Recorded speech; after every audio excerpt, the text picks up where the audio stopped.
김유비의 아프면 아프다고, 힘들면 힘들다고, 외로우면 외롭다고 말하라.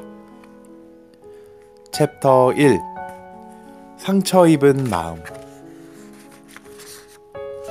결론부터 말하지 마. 아내가 우울증으로 힘들어합니다. 우리는 오랫동안 신앙생활을 해왔어요. 행복한 가정이라고 생각했지요. 그런데 어느 날부터 아내에게 말을 걸어도 대답하지 않아요. 침대에 누워서 일어날 생각을 안 합니다. 어떻게 해야 할지 모르겠어요. A는 42살, 결혼 9년 차로 두 아이의 아빠이다. 아내와 교회 청년부에서 만났다. 그는 청년부 회장이었고 아내는 청년부 임원이었다. 직업도 비슷했다.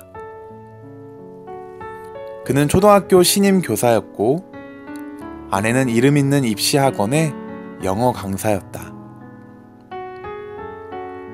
아내가 첫 아이를 임신했을 때 그가 말했다. 나 학교 그만두고 다른 일을 찾아보고 싶어. 그는 공교육이 잘못된 방향으로 가고 있다며 삶이 불안정하더라도 올바른 길을 가고 싶다고 했다. 그것이 하나님의 뜻이라는 말도 덧붙였다. 그가 선택한 일은 기독교 대안학교 교사였다. 공교육 교사보다 월급은 적지만 의미 있는 일이었다. 학교는 집에서 차로 30분 거리에 있었다. 그런데 1년이 지났을 때 예상하지 못한 일이 일어났다. 학교 이전 소식이었다. 학교 측은 아이들에게 더 좋은 환경을 제공하기 위해 지방으로 이전한다고 했다. 학교 설립 취지에 공감하는 재력가 한 사람이 땅을 기부해서 시작된 일이었다. 그는 학교를 그만두고 싶지 않았다. 아내에게 시골에 내려가서 살자고 얘기해봤자 싫어할 것이 뻔했다. 집은 그녀의 친정과 어릴 때부터 다닌 교회와 가까웠다. 거주지를 옮기면 아내는 가족, 친구와 멀어진다. 그는 고민 끝에 주말 부부를 제안했다. 학교에서 선생님을 위한 숙소를 제공했기 때문이다. 아내가 둘째 아이를 임신했을 때부터 주말 부부로 살기 시작을 했다.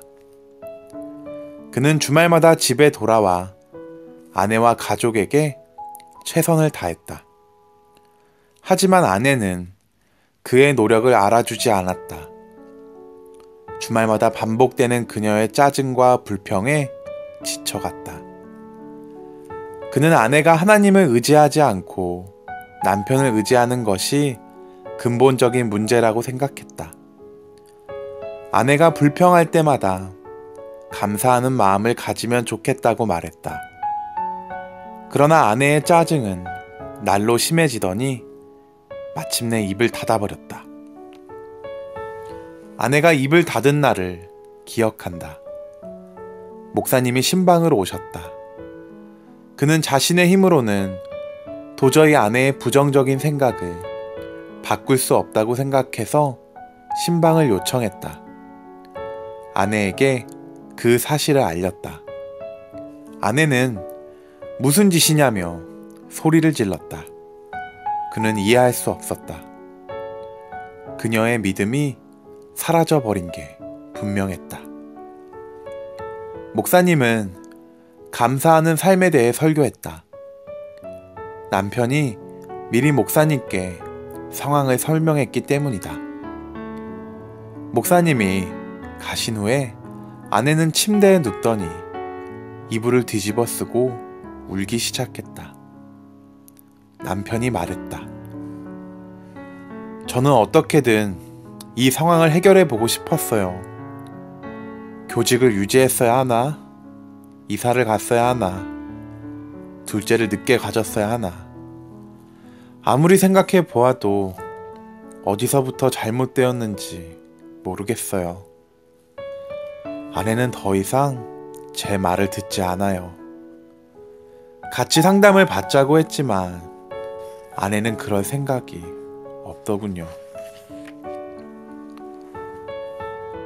남편의 실수다. 과정 없는 결론 제시는 아내에게 상처가 된다. 남편은 가정을 위해 최선의 방법이 무엇인가를 고민했을 것이다. 그에게 무슨 일이 벌어진 것일까? 그의 머릿속은 복잡하다. 그것을 정리하지 않은 채 아내에게 전달하면 결론 없는 대화가 될 것이 뻔하다. 복잡한 생각이 단순하게 정리될 때까지 생각하고 또 생각한다. 아내와 아이들과 자신에게 가장 좋은 것이 무엇인지 차례차례 생각한다. 복잡한 생각이 정리되고 윤곽이 잡히면 아내에게 통보한다. 나 학교 그만두기로 했어. 또 말한다. 우리 주말 부부 하자. 아내는 받아들이지 않는다. 단번에 거절한다. 그녀는 남편이 이기적이고 무책임하다고 생각한다. 남편은 당황해서 아내를 설득하기 시작한다. 이건 이래서고 저건 저래서라고. 이 말을 하기까지 얼마나 힘들었는지 아느냐고 장황한 설명을 하다가 지치고 만다. 아내는 실망한다. 그녀의 표정이 돌처럼 굳는다. 남편이 묻는다. 그럼 당신 생각은 뭔데? 아내가 대답한다. 몰라. 그런데 그건 아니야. 남편은 아내가 대화가 안 되는 여자라고 생각한다. 두 번 다시 상의하지 않고 혼자 결정을 내리겠다고 결심한다. 이 패턴이 자꾸만 반복된다. 남편은 생각 없는 여자와 살고 아내는 이기적인 남자와 산다. 상황을 바꾸려면 결론 제시가 아니라 과정 공유가 필요하다.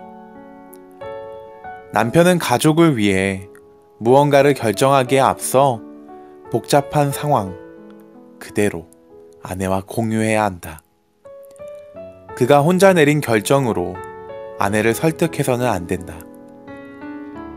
플랜 A, B, C, D, E, Z까지 말할 각오를 하자.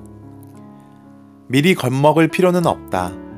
실제로는 C, D에서 멈출 테니까. 과정을 있는 그대로 공유하다 보면 아내가 걱정 그만하고 당신이 알아서 해 라고 말할 것이다. 믿고 맡긴다는 뜻이다. 고민하는 과정을 있는 그대로 나눌 때 아내는 남편이 가정을 얼마나 소중하게 생각하는지 다시 한번 느끼게 된다. 자신보다 아내와 아이를 배려한다고 느끼면 그녀는 남편을 위해 희생하고 배려하고 싶은 마음이 생긴다.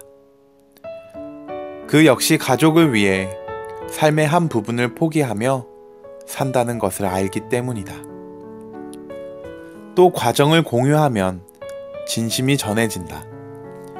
이 사람에게는 가족이 가장 중요하구나 라는 신뢰를 얻은 남편은 존경을 받는다. 아내의 걱정 그만하고 당신이 알아서 해 라는 말에 담긴 속뜻은 이렇다. 당신이 우리를 얼마나 걱정하는지 알아. 우리를 위해 가장 좋은 선택이 무엇인지 고민하는 것도 알고. 그러니 이제 걱정 그만해. 당신이 결정하면 따를게. 하지만 남편이 아내에게 과정을 공유하는 것은 쉽지 않다. 아버지 세대가 보여주지 않았던 모습이기 때문이다. 한국에는 가부장적인 문화가 아직도 자리 잡고 있다. 아내에게 시시콜콜 일상을 말하는 남편은 수다쟁이로 취급받는다. 그러나 걱정할 필요 없다. 나는 아직까지 아내와 대화를 많이 해서 아내에게 무시당하는 남편을 만나본 적이 없다. 오히려 그 반대 경우를 많이 보았다. 번거롭더라도 최선을 다해 과정 자체를 아내와 공유하기 바란다. 아내를 위해 희생할 것은 희생하고 포기할 것은 포기하려는 의지를 갖는다면 원하는 모든 것을 이루며 살 수 있다. 정말 그렇다. 김유비의 아프면 아프다고, 힘들면 힘들다고, 외로우면 외롭다고 말하라. 챕터 1 상처 입은 마음 중에서